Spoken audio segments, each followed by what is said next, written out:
샬롬. 오늘의 말씀지기 이창욱 간사입니다. 추석 연휴 기간 잘 보내고 계신가요? 더도 말고 덜도 말고 한과일만 같아라 라는 말처럼 맛있는 것도 많이 먹고 마음도 풍족함을 누리는 즐거운 시간을 보내시면 좋겠습니다. 하지만 말씀으로 우리의 영을 풍족히 먹이는 것도 잊지 마시기를 바랍니다. 오늘 묵상할 성경 본문은 출애굽기 22장 1절에서 5절, 7, 8절에서 31절 말씀입니다. 어제에 이어 이스라엘 백성이 반드시 지켜야 할 율법에 관한 내용입니다. 오늘 본문은 세 가지로 요약할 수 있습니다.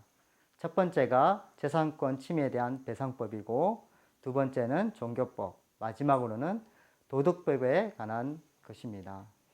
그렇다면 구체적으로 어떻게 말씀하고 있는지 살펴보겠습니다. 먼저 출애굽기 22장 1절에서 5절은 재산권 침해에 대한 배상법으로 특별히 이웃의 가축에 피해를 입혔을 때 어떻게 그 손해를 배상해야 하는지 나와 있습니다.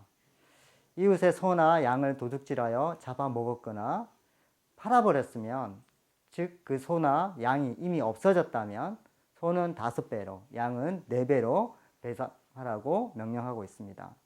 그러나 아직 살아있거나 다른 곳으로 팔지 않고 그대로 있으면 그 살아있는 소와 양을 그대로 주인에게 돌려주는 것으로 끝나는 것이 아니라 그와 같은 소나 양 한 마리를 더해 갑절로 배상하라고 말씀하고 있습니다. 다음은 소가 밭에서 풀을 뜯다가 주인이 부주의한 틈을 타서 남의 밭으로 넘어가서 이웃의 농작물에 피해를 입히면 자기 밭에 가장 좋은 것으로 배상하라는 것입니다. 이같이 성경에서 말하는 배상에 대한 책임은 피해 원금뿐 아니라 그 원금의 적게는 2배, 많게는 5배까지 배상하도록 명령하고 있습니다. 오늘 말씀과 관련하여 부끄러운 고백을 하나 하겠습니다. 저희 선교회 군액식당에서 간사가 식사를 하면 간사 할인 50%를 적용되어 반값에 먹을 수가 있습니다. 하지만 외부인은 간사와 동행하더라도 100%를 내고 식사를 해야 합니다. 그런데 제가 순모임하는 순장과 함께 식사를 하고 간사 할인을 적용받은 것입니다. 성령께서 제게 강하게 찔림을 주셨는데 마음속으로 그래, 내일 한번 더 카운트하면 되겠지 하고 넘어갔습니다. 그리고 이 정도면 꽤 양심적이지 않나 하고 오히려 뻔뻔해지기까지 했습니다. 그런데 이때 마침 성경적 제조 원리에 대해 공부하고 있었기에 횡령한 식사값의 5배를 물어야 한다는 것을 분명히 인식하게 되었습니다. 그래서 돌이켜 주님께 죄를 고백하고 스스로 속여서 식당 운영에 손해를 끼쳤기에 식사 담당 간사에게 전화를 해서 횡령한 식사값의 5배를 배상하겠다고 이야기했습니다. 그리고 다음 날 바로 정확히 5배를 배상했습니다. 이 부끄러운 경험이 저를 더욱 정직하게 만들어주는 놀라운 사건이 됐습니다. 두 번째 본문은 종교법에 대한 것입니다. 특히 사형에 해당되는 세 부류의 사람들이 나열되고 있습니다. 이들은 무당, 짐승과 행음하는 성적으로 문란한 자, 우상숭배자입니다. 이것은 약속의 땅에 이미 살고 있었던 가나안 족속들이 범하던 죄입니다. 그들은 이렇게 살면서 하나님을 거역하다가 심판을 받아 멸망당했기에 이스라엘 향해 처음부터 그렇게 하지 않도록 강력한 경고를 한 것입니다.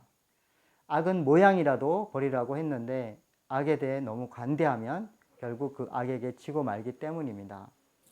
현대사회는 무엇이든 그 수가 적으면 사회적 약자로 취급하는 경향이 있습니다. 그래서 소수자가 무엇을 하든지 그들에게 관대함을 베풀려고 하는데 이것은 정말 잘못된 것입니다.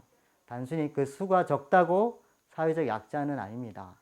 무당과 변태 성애자와 우상 숭배자들이 그 수가 적다고 그들이 사회적 약자가 아닙니다. 그렇다면 성경에서 말하는 사회적 약자는 누구일까요?